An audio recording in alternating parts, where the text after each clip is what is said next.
आप सब पर सलामती हो। वसीम बरेलवी का लिखा हुआ है, तू समझता है कि रिश्तों की दुहाई देंगे, हम तो वो हैं तेरे चेहरे से दिखाई देंगे। हमको महसूस किया जाए है खुशबू की तरह, हम कोई शोर नहीं है जो सुनाई देंगे। फैसला लिखा हुआ रखा है पहले से खिलाफ, आप क्या खाक अदालत में सफाई देंगे।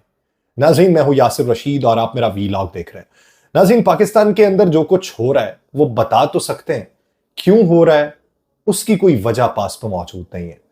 आज के दिन जितनी बड़ी डेवलपमेंट्स हुई हैं, हैरान कर देने वाली भी हैं, परेशान कर देने वाली भी।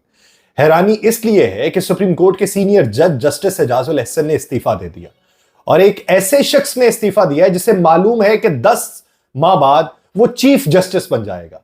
Justice Ejazul Ahsan supreme court की सीनियरिटी लिस्ट में तीसरे सीनियर तरीन जज थे। मौजूदा चीफ जस्टिस काजी फायज ईसा की रिटायरमेंट के बाद रवां साल अक्टूबर में उन्हें मुल्क का आइंदा चीफ जस्टिस बनना था और अगस्त 2025 में उनकी रिटायरमेंट होनी थी।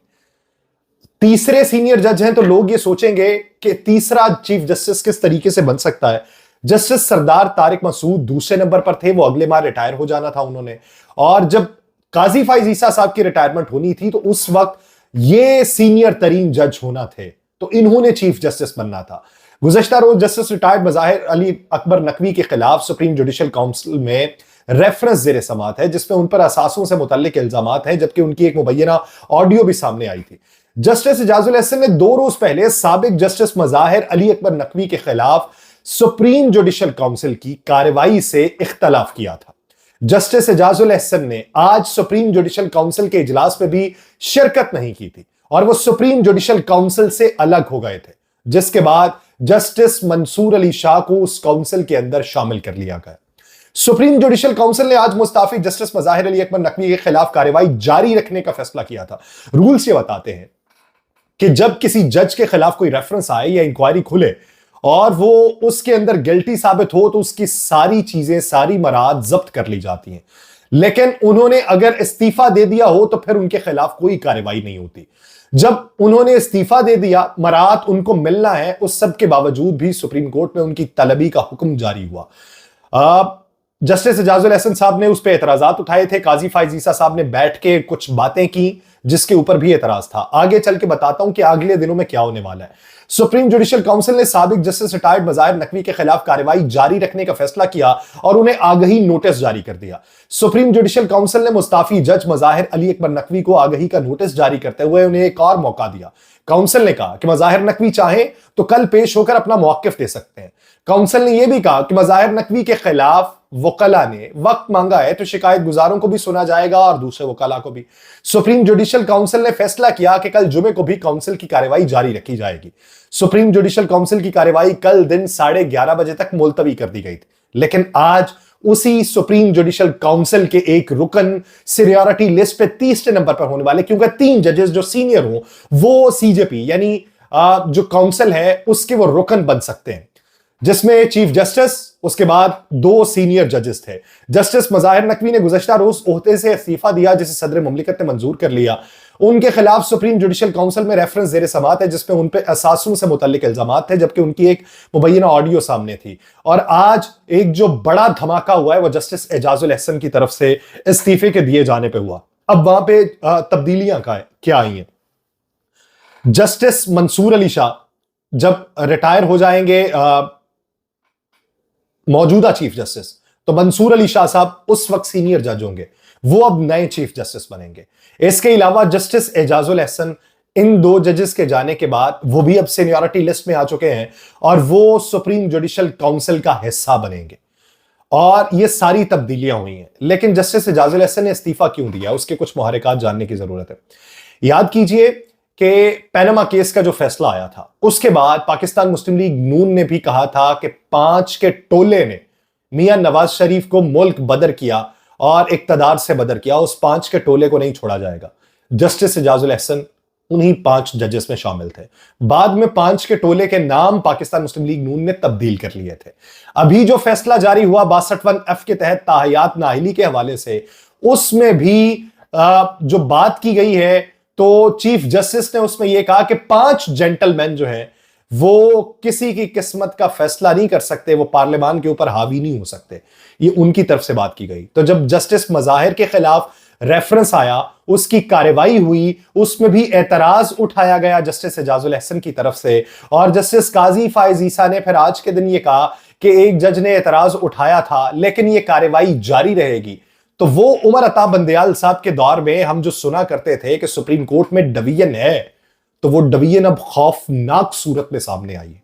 सुप्रीम कोर्ट वो इदारा जिसके अंदर बैठ के हमारे पास आखिरी ऑप्शन होता है कि जिस अदालत में जाके हम अपने केस की सुनवाई करवा सकें, उस अदालत के अंदर जजेस की यह सूरत हाल है कि आपसी चपकलिश की वजह से अब इस्तीफे दिए जा रहे हैं। अगर जस्टिस एजाजुल एहसन गए हैं, जस्टिस मज़ाहिर अली अकबर नकवी गए हैं, कल को कोई और जस्टिस इस्तीफा दे देंगे। और यह जानने के बावजूद भी क्या आप अपने दिल के ऊपर हाथ रखिए और यह बताइए कि जिस शख्स को यह पता हो कि उसने 10 माह अगर काट लिए तो इस मुल्क का चीफ जस्टिस बनेगा, तारीख के औराक में उसका नाम दर्ज होगा, वो उससे पहले अगर इस्तीफा दे जाए। मज़ाहिर अली अकबर नकवी के इस्तीफे को पढ़ना जरूरी है, जिसके अंदर उन्होंने ये लिखा कि मैंने लाहौर हाई कोर्ट के अंदर काम किया और मैंने उसके साथ साथ सुप्रीम कोर्ट के अंदर काम किया, जो मेरे लिए बाइसे फख्र था, लेकिन मौजूदा हालात के अंदर मेरा काम जारी रखना मुमकिन नहीं है, इसलिए मैं अपने ओहदे से मुस्ताफी हो रहा हूं।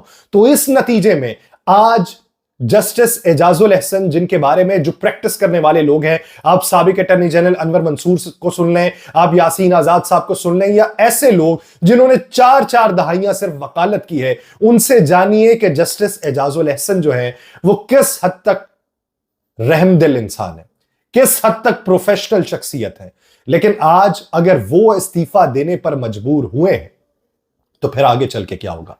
सुप्रीम कोर्ट में इस वक्त चल क्या रहा है, कितनी बातें हैं, कितनी चपकलिश है। वो जजेस जिन्होंने अवाम का फैसला करना है, अगर वो आपसी कदूरतें नहीं दूर कर पा रहे, अगर वो आपसी रंजिशों को खत्म नहीं कर पा रहे, तो सुप्रीम कोर्ट को फिर क्या बनाया जाएगा? पहले ये कहा जाता था यहां पे डिवीजन हो रही है, लेकिन उसके बाद जिस तरीके से जस्टिस काजी फायज ईसा उमर अता बंदयाल साहब के दौर में लेटर्स लिखा करते थे और ये कहते थे कि ये खिलाफे आइन है, खिलाफे कानून है, उसी तरह के लेटर्स अब एजाजुल एहसन साहब ने भी लिखे हैं। लेकिन एजाजुल एहसन साहब की उस बात को नहीं माना गया जो बात उमर अता बंदयाल साहब के दौर में जस्टिस काजी फायज ईसा साहब की नहीं मानी गई थी। जिस तरीके से मज़ाहिर अली अकबर नकवी साहब को उमर अता बंदयाल साहब ने अपने साथ बिठा के कहा था कि मैं पैगाम देना चाहता हूं किसी को, उसी तरीके से जस्टिस काजी फायज ईसा साहब ने भी एक जज के एतराज के बावजूद भी, एक जज के सुप्रीम जुडिशल काउंसिल में गैर हाजिर होने पर भी जस्टिस मंसूर अली शाह को शामिल करके यह एक पैगाम दिया। क्या ये पैगाम इसी तरीके से जारी रहेंगे? आज के दिन इलेक्शन कमीशन जो है उसने पाकिस्तान तहरीके इंसाफ की वेबसाइट के ऊपर फैसला जारी करने की बजाय इलेक्शन कमीशन ने एक बड़े वकील को हायर करके, मखदूम अली खान जो साबिक अटॉर्नी जनरल रहे, उनको इस केस के अंदर इलेक्शन कमीशन ने हायर कर लिया। यानी उससे तासुर जाता है कि शायद ये जानिबदारी है, शायद ये किसी को साइडलाइन करने की कोशिश है, शायद ये कोई जाती एनाद है जिसकी वजह से बड़े वकील को हायर किया जा रहा है। और केस जो है सुप्रीम कोर्ट के अंदर आज गया, वो दरखास्त दायर की गई, डायरी नंबर लग गई, फिर एतराज लगा, अपील वापस कर दी गई, एतराज दूर हो गए आज ही के दिन, और कल उसकी समाअत का भी ऐलान कर दिया गया। और समाअत 3 रुकनी जजेस करेंगे, जिसकी सरबराही जो है वो चीफ जस्टिस ऑफ पाकिस्तान करेंगे और जस्टिस मुसरत हिलाली भी उस बेंच का हिस्सा होंगी। और कल वो ये देखेंगे कि इलेक्शन कमीशन अपने तहफ्फुजात जो है वो जो लेके उनके पास पहुंचा है वो किस हद तक दुरुस्त है। जज को अगर इंसाफ की तवक्को नहीं है और वो निकल जाता है उससे, तो क्या ड्रैकोनियन सिस्टम चल रहा है? सुप्रीम जुडिशल काउंसिल ने मुस्ताफी जज मज़ाहिर नकवी को आगही का नोटिस जारी किया और उन्हें कहा कि वो चाहें तो काउंसिल में कल पेश होकर अपना मौक़िफ़ दे सकते हैं। लेकिन जस्टिस मंसूर अली शाह साहब ने यह कहा था कि एक जज का मुस्ताफी हो जाना बहुत से सवालिया निशान छोड़ के जाता है। क्या उसके ऊपर कोई सोच रहा है?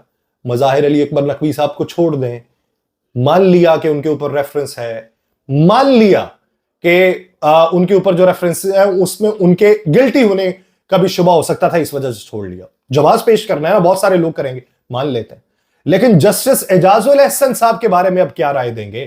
क्या उनके ऊपर कोई रेफरेंस दायर था? अगर सीनियर तरीन जज जिसने आगे जाके चीफ जस्टिस बनना हो और वो सिस्टम से निकलने की तैयारी कर लें, तो आप देखिए कि आपका सिस्टम इस वक्त क्या है। निजाम इंसाफ पाकिस्तान का यहां पर किस जगह पे स्टैंड कर रहा है, और इन इस्तीफों के बाद बैनुल अक़वामी सतह पे हमारी साख क्या रहेगी। इन इस्तीफों के बाद दुनिया हमारे निजाम इंसाफ को किस नजर से देखेगी। ये सवाल छोड़ जाऊं, इसका जवाब आप खुद ढूंढ लीजिए कि सिस्टम किस तरीके से परागंदा हो चुका है और हमें सिस्टम में बेहतरी के किस हद तक इम्कानात। मुझे दीजिए इजाजत। अल्लाह निगहबान।